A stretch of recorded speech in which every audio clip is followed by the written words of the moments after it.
The advice for someone pursuing neurosurgery changes, over the course of one's career.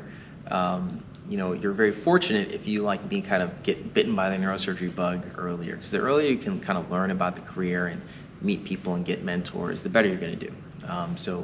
For a high school student, for example, it's been a little bit different during COVID times, but normally a lot of hospitals and research centers, and Winship is no different, have summer research programs that you can apply for.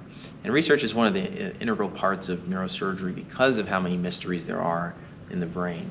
So being able to do some neuroscience research relatively early in one's career, again, even as early as high school, is always a plus. You'll understand the brain better, you'll understand the challenges that the field faces and be able to talk about that.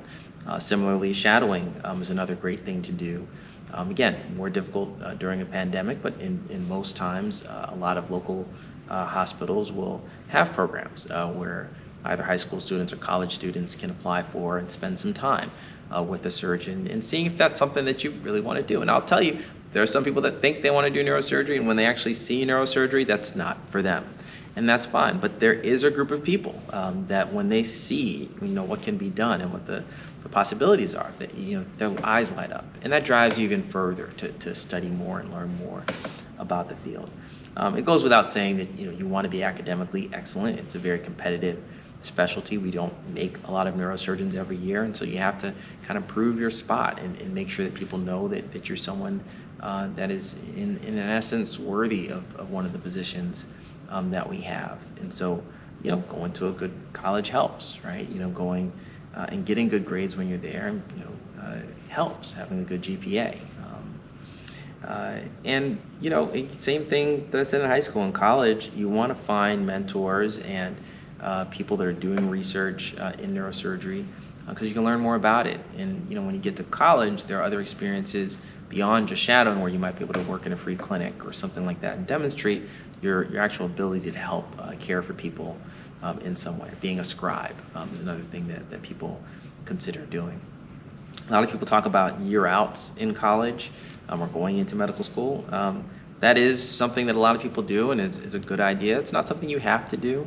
But if you haven't demonstrated any ability to do research on your CV and just kind of your normal college path, then it's a good thing to consider, both for your application to medical school and then your ultimate application to neurosurgery.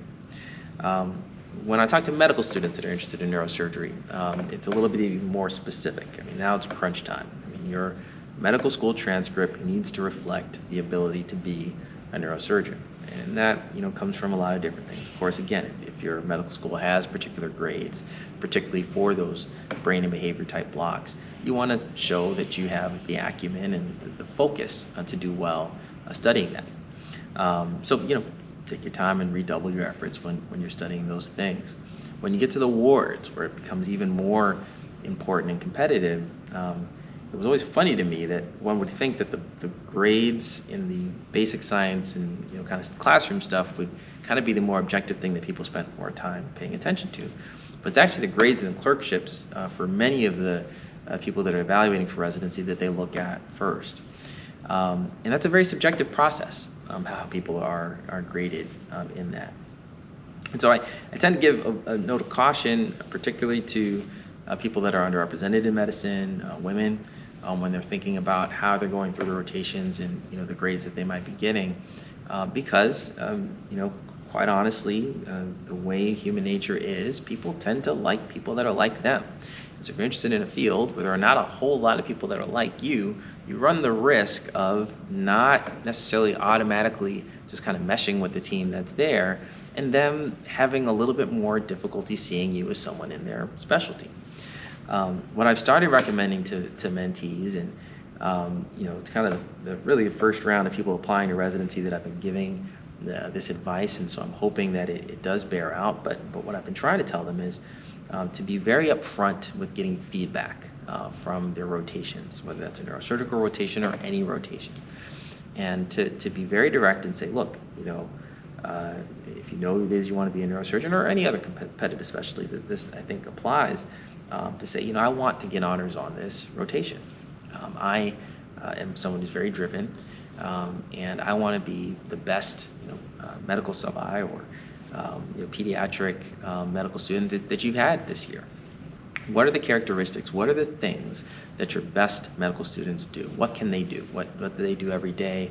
What sort of things do they show you?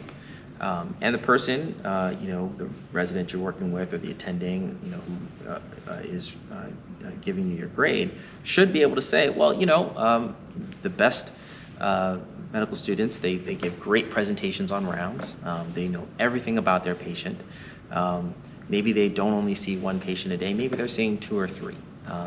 Residents might say, hey, the really best medical students, they take call a couple times a week. I know the med school only tells you to take call 1 time a week, but the best ones, they take call a couple times a week. And they'll come in early, and they're going to see, a whole floor of patients, not just 2 or 3, which is what the typical medical student does. Maybe they tell you something else. And you say, great, thank you for that advice. Like I said, I definitely want to do honors, so I'm going to do everything you said on that list. I'm going to see the patients, every patient on the floor, and I'm going to take a couple calls this week. And then in the middle of the rotation, you go back to them. Hey, I just wanted to stop you real quickly. I've been trying to do the things you said. I've been, rounding in the morning. I've been taking call a couple times a week. Do you think I'm doing well? Do you think I'm on pace to doing whatever? Because I feel like I'm doing the best that I can, but I really want to make sure that I get honors on this rotation. And they should either say, yeah, you're nailing it, you're great, you're right on track for honors, or I did say those things, but there's a couple other things that you're not doing quite as well, or your presentations are not quite as polished. And then you go back to them, thank you for that feedback. I definitely, again, really want to get honors on this course, so I'm going to take that feedback and I'm going to do even better. And at the end of the rotation, you do the same thing. That sort of interaction should, one, be completely open to the resident or attending. They shouldn't have any problem with that, right? They should be very upfront with you and be able to tell you how you're doing. And it should, if you are truly making a good faith effort to do all the things that they recommended you, should give you a better evaluation at the end of the day, because you have done all the things they said that those people do. If you don't, then you have very firm grounds to ask why you didn't, right? Because you asked them, they told you, you did it, and you have some recompense. Whereas normally with the subjective grading process goes, if you just go there, you do what you think was a good job and they decide it wasn't a good job, you don't really have a lot to say, right? Who did you meet with? Who did you ask to? What did they say? You don't have those things. But if you have those meetings, then you do. And that can help. And so why am I giving this advice to people? And I say particularly to underrepresented people.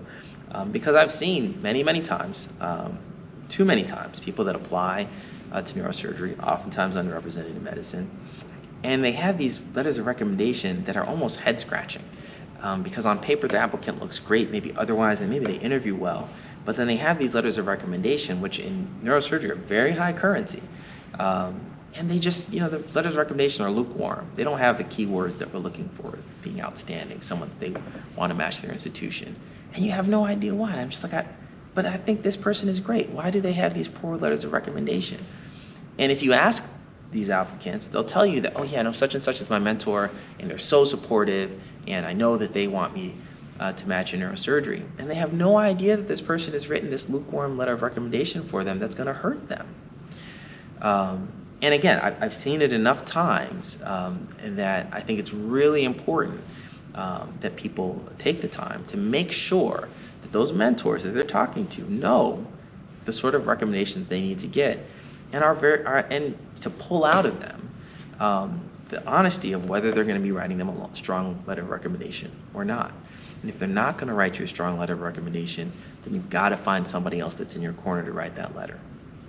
And the same thing I should say goes for undergraduates applying to medical school. That was actually one of the kind of the inside information that I didn't quite understand, is I would be doing well in courses.